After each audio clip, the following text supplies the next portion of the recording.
Thank you for inviting me. And let me say to begin with that my task for the next 20 to 25 minutes is complicated. I'm going to try to summarize 500 years of history in about 20, 25 minutes. The good news, however, is that there will be a discussion after I speak if you want to clarify any points. And secondly, just about everything I'll mention is in a book that I've written. So I know that there's a saying in the United States, if you want to keep a secret, publish it in a book, but I'm sure that that is not applicable to this audience I am now addressing.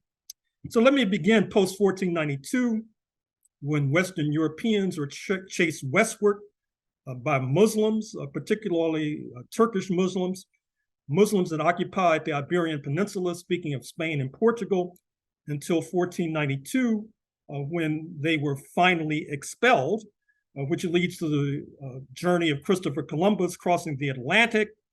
As you know, he didn't apparently know where he was going, and when he arrived, he didn't know where he had been, but he had counted the Americas, which leads to an acceleration of enslavement, particularly of Africans. Note that's an acceleration, not initiation, but it certainly led also to the liquidation, generally speaking, of millions of indigenous folk, beginning with Columbus's arrival. Now, a key date comes in 1517, when you have the Protestant secession from the Catholic Church, led by Martin Luther in Germany, what is now Germany, not Martin Luther King.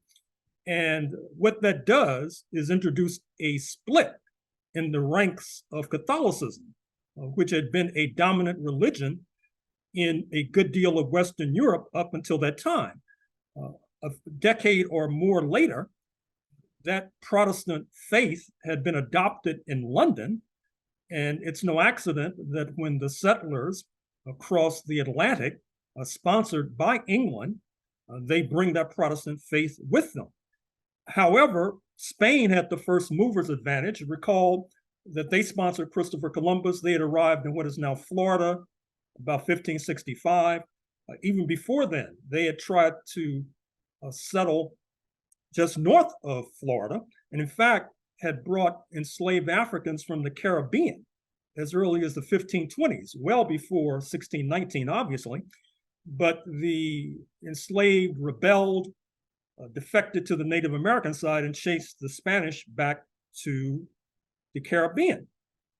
A turning point in terms of the history of Black people in the United States comes precisely with the attempt by the English in the 1580s to establish a settlement in what is now North Carolina.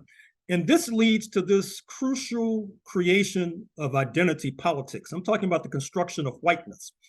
How was it that those who had been warring on the shores of Europe, English versus Irish, English versus Scots, Protestants versus Catholics, British versus German, German versus Pole, Pole versus Russian, Northern Italian versus Southern Italian, Serb versus Croat, the list is endless. How all of a sudden, when they cross the Atlantic, they don a new identity, that is to say, being white, unquote, which is an identity that's still with us, even though, interestingly enough, there are those among us who tried to make that particular identity somewhat anonymous, as if it was not a construction. In any event, that becomes the key for London to triumph in what is now the United States over Spain, which had the first mover's advantage. And coincidentally enough, most of the folk south of the United States today speak Spanish, if not the allied language of Portuguese, for the most part. Another turning point comes when there's another acceleration of the African slave trade, this time in the late 17th century. By this time, of course, the English and their comrades had settled in a good deal of North America, including Boston, by the way, which had been where a settlement was established in the earlier part of the 17th century. And what's remarkable about the late 17th century is that up until that point, the African slave trade had been under the thumb of the monarch, the king in particular. But with a revolt of the monarch, what you see is an opening of this lucrative trade where you can invest $1 and get $1,700 back And of course, even today, you have those who would sell their firstborn for a 1,700% profit. That trade is opened up to business people in general, merchants in general, which leads to an exponential growth in the African slave trade. That is to say, an exponential growth in the number of Africans crossing the Atlantic, which leads to slave revolts because people don't want to work for free. Trust me on that one. And it also leads to slave revolts not only in the Caribbean, but also in North America, particularly in what is now South Carolina in the late 1730s, New York City, 1741, etc.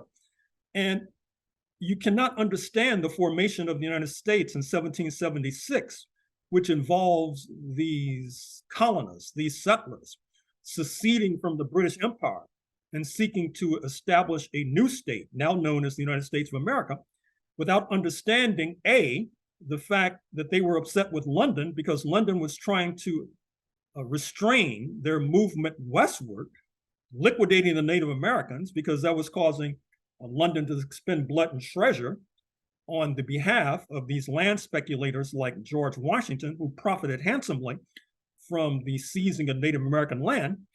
And secondly, the settlers led by George Washington desired and lusted after more free African labor, which London for a while was resisting. A turning point comes in 1772 with Somerset's case, whereby London illegalizes slavery in England itself. It's feared that that decision would leapfrog the Atlantic, jeopardizing the fortunes of the founding fathers, who were all slave owners, including not only Jefferson, Washington, Madison, but John Hancock, in your neck of the woods, was one of the most significant slave owners in Massachusetts, in the Bay State. But the edifice comes tumbling down with the Haitian Revolution, 1791 to 1804, when the unpaid sector of the working class, comprised of Africans, revolt, kick out the enslavers, and establish a new state. That ignites a general crisis of the entire slave system, including in North America, but throughout the Americas, that can only be resolved with this collapse. It's a trigger for the US Civil War, culminating in 1865 with freedom for the formerly enslaved. But I'm sure you know that that new birth of freedom was quickly squashed by the rise of the Ku Klux Klan and other terrorists, because what was unique about the abolition of slavery in the United States was that the slave owners were not compensated. Today, we're talking about reparations to the descendants of the enslaved. Back in the 19th century, it was the slave owners who wanted reparations. They got reparations, for example, from Haiti, which crippled and handicapped the Haitian economy from its inception, arguably to this very day. When Britain abolished slavery in the Caribbean, Jamaica, Trinidad, Barbados, etc., the slave owners were compensated. By some measures, they were still being paid off as late as 2015. But the slave owners in the United States had their property taken without compensation, which infuriated them in particular with regard to their former property. That is to say, people like my ancestors and perhaps yours, which means that that helps to shed light on why the attempt to establish a kind of freedom for the formerly enslaved did not take flight. Another turning point in terms of the struggle of labor, of course, slavery is under that rubric, comes with the revolutionary transformations of the 20th century, starting with the Russian Revolution of 1917, which leads to the formation of workers' parties, labor parties, socialist parties all over the world, including the United States. They tried to change the discourse away from race, which had been the calling card for enslavement of Africans. And before that, recall that the calling card was religion, that is to say, Christian versus Muslim, Christian versus Jewish, Protestant versus Catholic, etc. They're trying to change the discourse to class. And with the shifting of the discourse to class, you see the rise of more unions. You see that there is an effort to delegitimize Jim Crow, the system of apartheid that follows the abolition of slavery. The Scottsboro case of the 1930s is a worldwide case, which involves the attempt to save the lives of 9 Black youth in Alabama who were headed for the death penalty until this worldwide movement helps to rescue them. Another turning point comes with World War II, because what happens 1941 to 1945 is that many Black Americans were quite taken with Japan. That is to say that Japan made a special attempt to curry favor with Black Americans. Their attempt not only led to the atomic bombing of Hiroshima and Nagasaki in August 1945 in Japan, one of the most grievous examples of mass murder in world history, but it also helped to convince some in the ruling elite of the United States that maintaining Jim Crow might help to jeopardize national security. Witness the attempt, not unsuccessful, by both Japan and the Soviet Union to curry favor with Black Americans. Speaking of the latter, W.E.B. Du Bois, a founder of the NAACP, went to Harvard in your neck of the woods, and he was one of the leading Black intellectuals who was sympathetic to both Japan and the Soviet Union. So you see post-1945, you see this agonizing retreat from the more horrible aspects of Jim Crow, US apartheid. There's a revolt against that, not only in the South, in Little Rock, Arkansas, when the attempt to desegregate Central High School ends in bloodshed.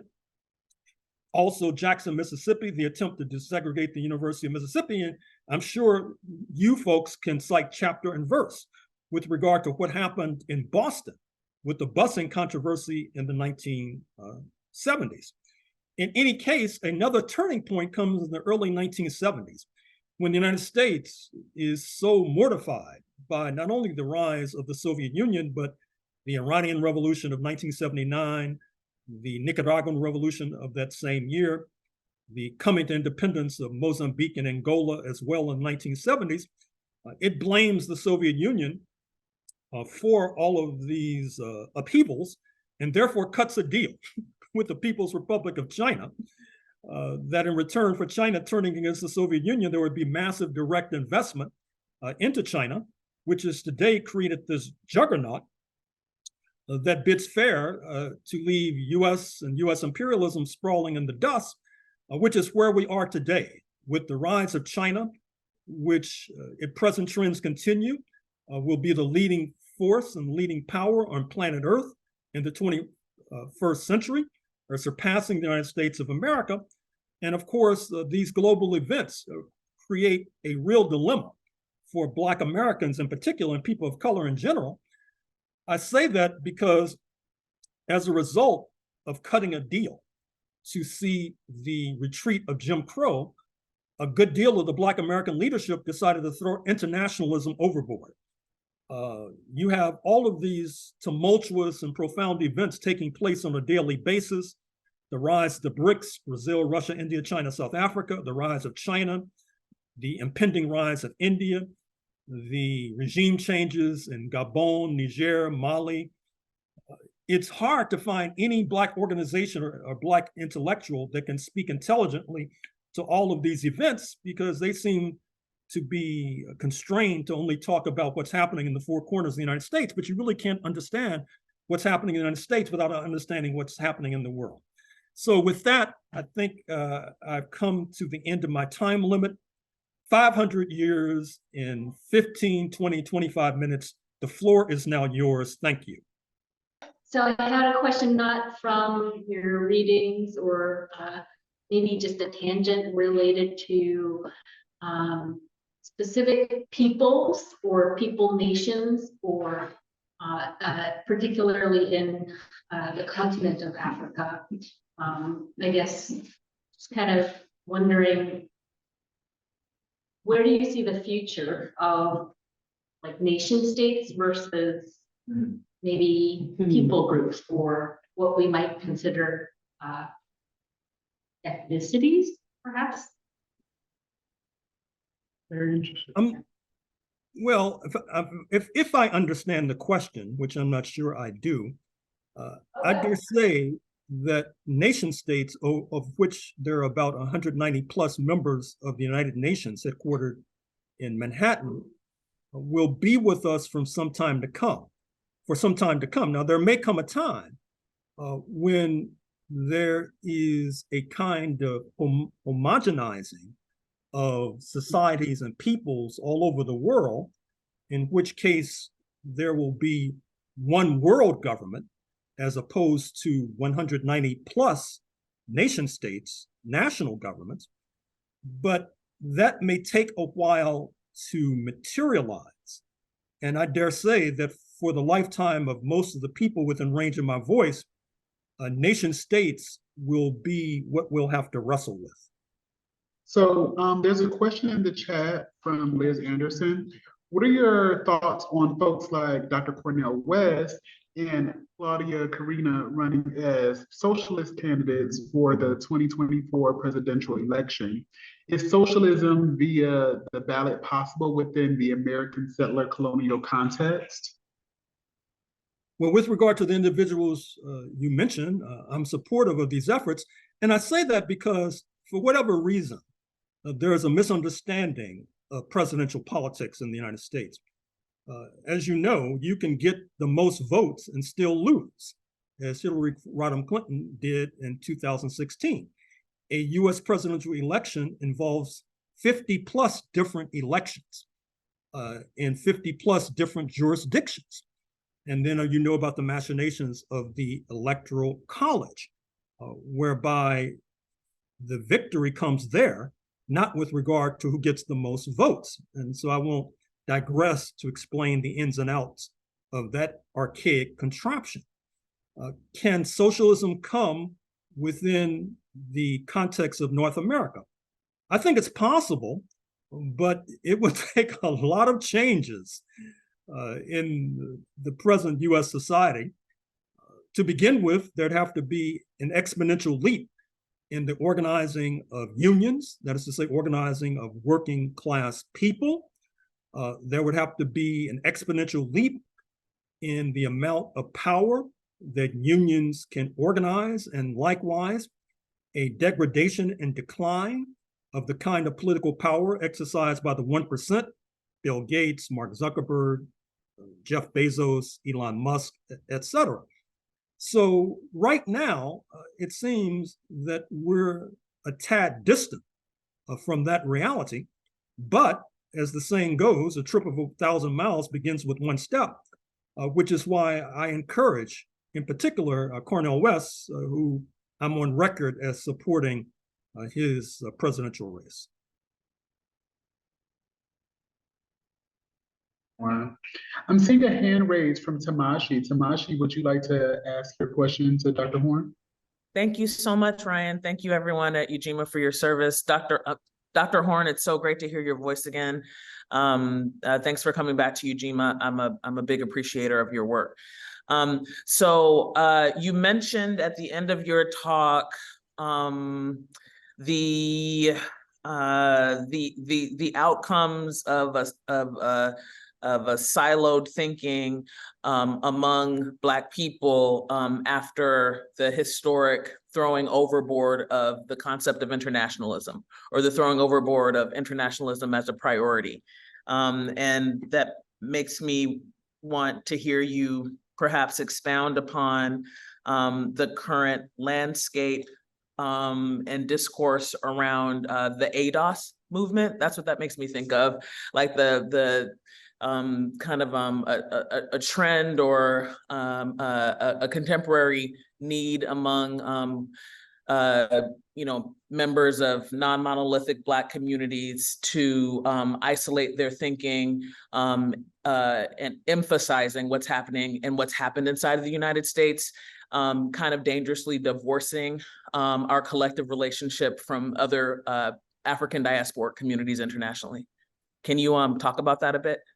Sure. American Descendants of Slaves, as I understand it, is an organization that seeks to not only point to the uniqueness of the Black people who have roots in the United States, particularly in the slave states of the old Confederacy, from Virginia through Texas in the West, but also seeks to draw lines of demarcation that separates those Black people from other Black people, either with roots in the Caribbean or Africa.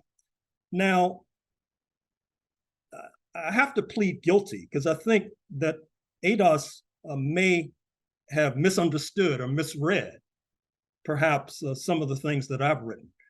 For example, in my book on 1776, for those of you who are familiar with it, there is a long footnote talking about how the ultra-right wing, the enslavers, and their progeny in the United States have had a special bone to pick with the descendants of enslaved Africans from Virginia to Texas, because those are the folks that they've been battling. We are the people they've been battling. And I say this as a person with roots in Mississippi, the heart of darkness of the United States. However, the contradiction is that if the members of ADOS or the descendants of enslaved Africans with roots in Dixie are able to dig ourselves out of this deep hole that we find ourselves in, we not only have to build bridges to the Caribbean and Africa, we're going to have to build bridges all over the world. I mean, to imagine that we can accomplish these mighty tasks in isolation, it's dreaming. I'd like to have something that they've been smoking, by the way. But in any case,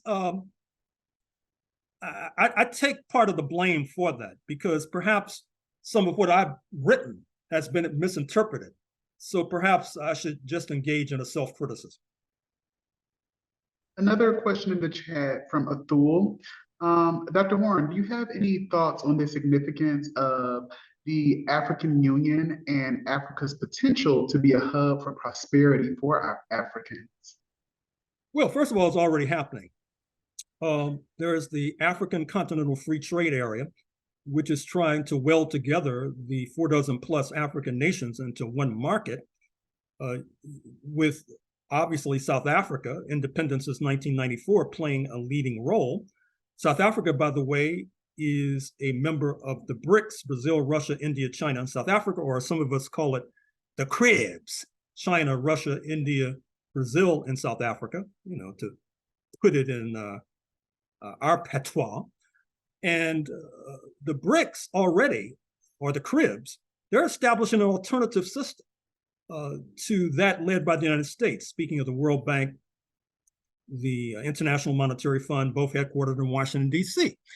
And as I see it, and I'm on record with regard to this, you can find some of my lectures on YouTube or the Activist News Network where I've spoken about this. As I see it, some of these recent regime changes, particularly in Niger, which is unfolding as we speak, are driven in no small measure because African nations see that there's an alternative to the US-dominated, North Atlantic-dominated system as represented by the CRIBS or the BRICS. And I think that that is one of the reasons why the Group of 20, which is this group of 20 nations led by the United States of America, they just met in India in the last few days, they established membership for the African Union, which is obviously a response to the pressure placed upon the United States and their allies by the rise of the BRICS. So I'm very upbeat with regard to the future of Africa. Within this century, Nigeria will have a larger population than that of the United States. The future belongs to the youth. The African population is disproportionately youthful, whereas you see societies like Italy and Japan even wondering if there will be young people around in sufficient numbers in the 21st century to support their equivalent of the Social Security system by working. So there are a number of significant demographic and political changes that are unfolding as we speak. And if you analyze those changes, it will too make you upbeat about the future of Africa. Hi, Dr. Horne again. Good to see you via Ujima. My question is in a similar vein of where Athul is speaking from and maybe some others. While there has been a lot of popular organizing, supporting military or other type of uprisings in various African states. Most famously with Niger. And I'm also like reacting in my head to the raising of the uranium price. Some good stuff there, I think. What do you say about the role of Ecowas, ECOWAS, which I think is literally just like France, UK, and the US in a black mask. Yeah, I know this is recorded, that's fine. Like, what do you think about the role of that in the African continent as an obstacle to Black internationalism? So ECOWAS, the Economic Community of West African States led by Nigeria, apparently has been contemplating a military intervention into Niger. This is resisted stoutly in Nigeria itself, particularly in northern Nigeria, because Niger is on the border of northern Nigeria. The Hausa people of that region are brothers and sisters. They're the same people separated by a border. And the leadership in Nigeria would be tempting fate with that kind of intervention because the Nigerian military is disproportionately from the north of Nigeria, disproportionately Hausa. They pulled off a number of coups since 1960. And the president of Nigeria, recently installed, Bola Tinubu, he has a very unsavory record. I won't go through the details. You can find my talking about this on YouTube or on the Activist News Network. But suffice it to say that when he was a student in the 1970s in Chicago, he left hurriedly because he thought he was going to be indicted for drug dealing and money laundering. In fact, he left $500,000 on the table as a result of civil forfeiture. As a matter of fact, this scandal is being uncovered as we speak, and it would not surprise me if it would lead to his impeachment and removal. ECOWAS has been threatening military intervention since late July 2023. We're approaching late September 2023. The rule of thumb is that if you're not able to execute an overthrow of a so-called coup within 24 to 48 hours, you might as well forget it. And likewise, the military in Niger are expertly trained by the US military. US has a drone base there, as you know, and by the French military. Now, I think the situation is still fluid in all of these countries, including Niger, not least because of previous US policy, which has backed religious zealotry, sometimes referred to as Islamic fundamentalism, which is creeping steadily into these societies. There are armed bands of these zealots in Nigeria, in Niger, in Mali, in Burkina Faso, even in Guinea-Conakry. And so the situation is very fluid right now. However, I do think it's reasonable to be optimistic to suggest that French neocolonialism is on its last legs in that part of Africa. What is to come next is what's unclear. Thank you. Thank you so much. Anyone else kind of, do you have a question for Dr. Horne? Anyone on Zoom or? Liz has a follow-up in the chat. Oh, Liz has a follow-up, I don't. So I'll read it. So Liz has a follow-up in the chat. Liz says, thank you for answering my question. One small follow-up, do you have any thoughts on whether decolonization is a necessary step towards achieving a socialist state? Well, I'm on record as saying that at some point in the future, there will probably have to be negotiations with the former colonial power, speaking of London, on one side of the table, and on the other side of the table, a mixed delegation of indigenous folk, of Africans, etc. The model, if you want to study this, is something I talk about in my book on Zimbabwe, formerly known as Rhodesia, where there was a brutal war to overthrow settler colonialism in that part of Africa that culminated in that kind of negotiation between the settlers and those that they were fighting that led to a new country now known as Zimbabwe. Ultimately, I think that will come in the United States. But once again, we're a long way from that. I mean, we have to talk about organizing unions. We have to talk about organizing tenants. We have to talk about organizing students. And given the right we're drifting in the United States, even mentioning that sounds almost utopian. So it's useful to speculate about decolonization of Turtle Island. It reminds me of when I was in the anti-apartheid movement in New York City some years ago. We always used to speculate about how we would raise money, and it was quite enthusing. We say, oh, we need to try to reach out to Stevie Wonder. No, we need to reach out to Diana Ross. No, we need to reach out to the Beatles. That was always very enthusing. But, it also was a bit unrealistic as well, because we had so many intermediate steps to go through before we could get to that level. Thank you. I see a hand from Louise, and I think this might be our last question for the day before we transition to our member team meeting. So Louise. Yeah, well, I just read this because I was just reading the book. I put it in the thing about the short history of American traditional socialism. There is a lot more hope, according to that book, than we think. Like in the 1900s, there was a socialist mayor for 2 decades, of Milwaukee.